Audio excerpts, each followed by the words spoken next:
Hello everyone. In this video, I'm going to go over one of the problems from the assignment from Module 3. Hopefully with this example, it's quite a number of you who are having trouble just putting a decision tree together. You can look at this example and see what you actually have to do to basically get the problem correct. You have to be very clear in your communication in these trees. There are some standards, notations you have to use, some conventions. Quite a number of you are completely ignoring those things and just putting whatever you want, and that really doesn't help. So please pay close attention, and hopefully this will help clarify and clear up any confusion you may have about creating a decision tree. So this was problem 3, I believe, in your module. It's got a hypothetical pharmaceutical company called Pharmatech.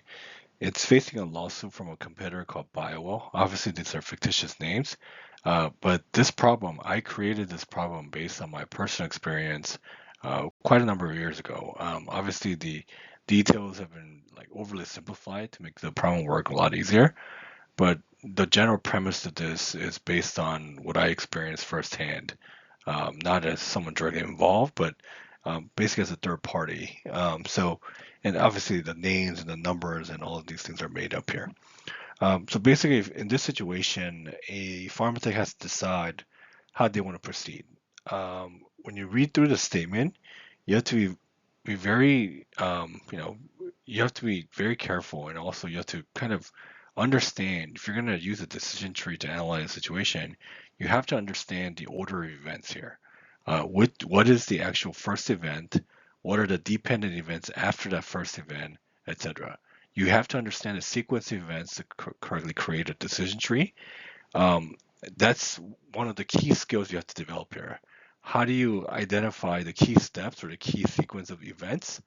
And then that really should reflect what's going to happen in real life. So this is exactly what's given in the problem. So I'm not going to read it out here. Then I'm going to dive straight into the actual solving part. I've simplified the statements up here so that it saves a little bit of space, and then so we can reference the statements as I'm putting the decision tree down. When you read this statement, okay, maybe you want to pause and kind of read through if you don't remember the details. The first thing you have to understand here is the first event in decision tree has to be some kind of a decision here, right? Pharmatech has to decide whether they're going to basically, should they wait for the other lawsuit that Bio was going through? Do they want to wait for that to end, or do they want to settle out of court right now? Right. So the first event that happens in this tree is a decision node. Okay. You notice here it's just a plain rectangle and a square. There's nothing labeled inside. You shouldn't have anything written inside. It should just be a square or rectangle, right? And the first branch here is one of the possible alternatives or the action here. Wait until current case is resolved. So I mean, I could probably use better wording here, but basically you're waiting until BioWell's current lawsuit against another company gets resolved. Okay, because based on what happened in the other case, your strategy may change, right? So the other alternative here is just settle out of court immediately, right? Um, the option of do nothing isn't really here. I guess the do nothing here is really kind of like wait. Okay, so you don't really have to add that here. Okay, those are the only two alternatives on the current decision node. This is the correct way to, uh, you know, um, basically represent this initial decision. This is the way it has to be formatted. This is the way you're going to communicate to anybody who looks at a decision tree. This is the standard form. Okay. All right. So let's go further down these branches. Okay. So if you settle out of court, okay, if you settle out of court, let's see. Nothing else happens after that, right? You settle the case, you're done. That's the assumption here, right? So the net payoff here is it says negotiated settlement, which would cost approximately 7 million. So you're out 7 million, negative 7. So you notice here there's a vertical bar here. That's the terminal of that branch, right? That's where the branch ends. That's where you write out your net outcome or your net payoff, which is negative $7 million here. You lose $7 million, right? Okay. So that's the end of that branch. Okay. The other branch, wait until current case resolved. Okay. After you wait until so if you decide to wait until current case is resolved, Then the next event is a chance node, right? You have to see what happens with the actual case. Okay, so it clearly states that your legal team estimate, the Pharmatech's legal team estimates that there's a 50% chance that BioWell will win the current case, right? So this has to be a chance node or circle. Okay, and one outcome here is that BioWell wins, okay, or BioWell loses. Okay, we know if BioWell loses, where the assumption is that they won't sue us, right? Okay, so here this has to be a circle. A circle represents a chance node. Okay, there's nothing labeled inside a circle. It's just a circle. Okay, you don't have to. You shouldn't have anything in there. Your branches are labeled. Tells you the basically the two different outcomes here. Okay, and since this is a chance node, you need to have the probabilities written out here. Okay, it's a 50-50 chance, right? Okay, so if the by chance BioWall loses the current case, okay, and the assumption here is that they won't sue us either, okay, the net outcome here, then you see the vertical line here, this is the end of that branch, it's zero, nothing happens, they won't sue us, there's no payouts or anything, it ends, okay. Now, if there's a 50% chance that BioWall wins if you follow this branch, okay, then the next event is also another chance node, right? There's no guarantee that even if BioOne wins the other case, that they're going to necessarily continue the lawsuit with us, right?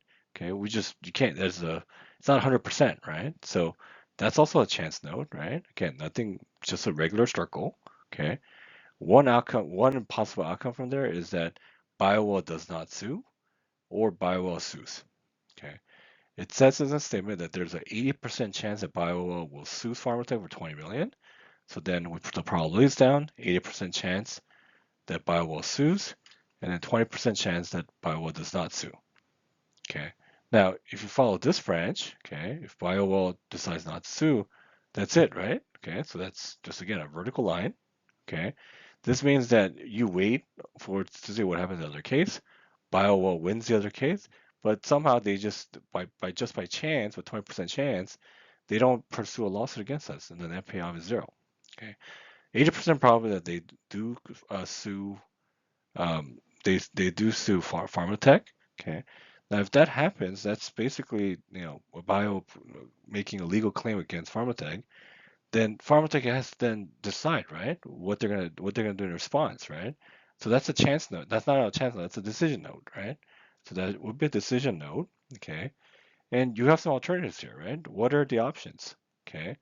One option is negotiate a settlement after they bring a suit against you. You, as in, we're going to assume we're Pharmatech. The other option is you're going to contest the lawsuit. You're going to fight it. The third option here is just common, but like you can concede that okay, whatever some of their claims are correct, I'm going to concede, but we're going to contest this amount for 20 million. We're going to try to argue that this amount is not, it's too high, and we're going to try to lower this amount somehow. Okay, so let's assume these are obviously this is a simplification of what would happen in real life, but let's just narrow down these three options. Okay, so if you decide to negotiate a settlement, okay, the net payoff there will be -7. Okay, if you decide to contest, so if you negotiate a settlement, that's it, right? That's the end. You have to pay out 7 million. It's over. If you contest though, now it's a chance node, right? Okay, there's a chance that you might win the case. Okay, if you win the case, we're gonna assume then, or you could win or lose, right? The lawsuit. Okay, there's a 40% chance you're going to win. Then the rest, 60% has to be you're going to lose the case, right? If you win, you don't owe them any money. I mean, we're ignoring lawyer fees here basically, but the net payoff to Biowa is zero. Okay, so no harm, no foul there. If you lose though, you're gonna have to pay them the 20 million that they claim, right? If you contest the lawsuit and you lose. Okay. Um, so there has to be a chance note here. Okay. Now, if you decide to concede but contest a settlement, it tells you here there's two possible outcomes. There could be a possibility that the judgment is high, okay, or the judgment is low. Those probabilities are 70% and 30%, okay, and it tells you what the net payoffs are, okay. So going from left to right, we have just captured this decision in sequential order, right? Okay. So depending on what happens on the left side, the right-hand side tells you the different chance node or different outcomes, chance events, and another decision that depends on the previous three events, right? This is not end of your tree though. This is not a complete tree. You've gone from left and right and drawn out a tree in chronological order. You're gonna have to now solve this tree going from right to left, a rollback method, right? So at each one of these nodes, you have to write out the expected value at each node. And for every decision node, you got to indicate what the optimal path is. That's a complete tree. Okay, so right now, if you submit this, this is not complete, right? This is actually it doesn't, I mean, it's great that you've laid out some of the different paths in your tree, which is I think if some of you have gone even this far, I think I'll be happy. But this is not complete. You gotta complete the tree here. So I'm gonna go right to left and fill out this tree with the expected values. Okay, so I'm gonna start at the top right here. Okay, the expected value here is minus 12, right? All I'm doing is the expected value, probability times the payoff, 0.4 times 0 plus 0.6 times negative 20 minus 12. We've done this 1,000 times in this class already, right? Okay. Now we'll go to the bottom node here. Okay. This node would then be zero point 0.7 times minus 20 plus zero point 0.3 times minus 10. So this value is minus 17. Okay. All right.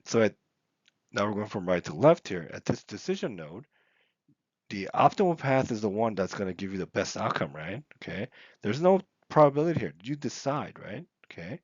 So the one with in this case, we want the smallest amount, right? Because this is a payout, okay? So the path with the best outcome is negotiated settlement, right?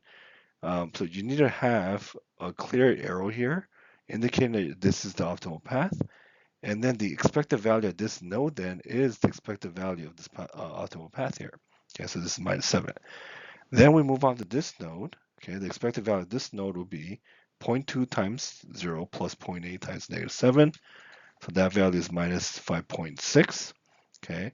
Now we go to this node, 0.5 times negative 5.6 plus 0.5 times 0. This is minus 2.8. Okay. So again, now this is a decision node, right? You're comparing minus 2.8 against minus 7. Obviously, minus 2.8 is a better outcome. So your optimal path is wait until current case is resolved. The expected value of your decision tree then is minus 2.8. Okay. So now this is a complete tree. Okay. So if you look at this tree, what it's telling us is the optimal strategy right now is to wait until the other case is resolved. Okay. Wait until the other case is resolved. If BioWall wins the other case and they bring a lawsuit against us, then we negotiate a settlement. Okay, that's what this tree is telling us. I've said this a few times throughout the class. The value of a decision tree, many people will probably say different things here, but in my opinion, one of the main values of a decision tree is the fact that you can lay out a decision tree in sequential order like this. That in itself will help improve your decision because you understand what the dependencies are. If this decision affects the dependent outcomes here, etc., you can kind of maps out what all of the dependencies are. The second other really useful feature about a decision tree is that you could perform sensitivity analysis.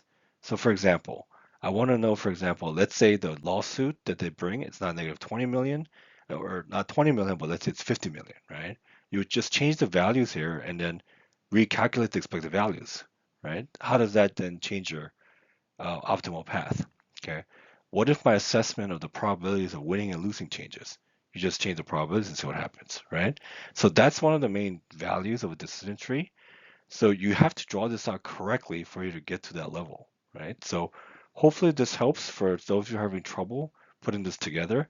Now you don't have to make this all nice on, a diagram like this. You could do this on paper and pen and just scan it. But please, you need to make a decision tree correctly for you to do any of these parts. Okay, thanks.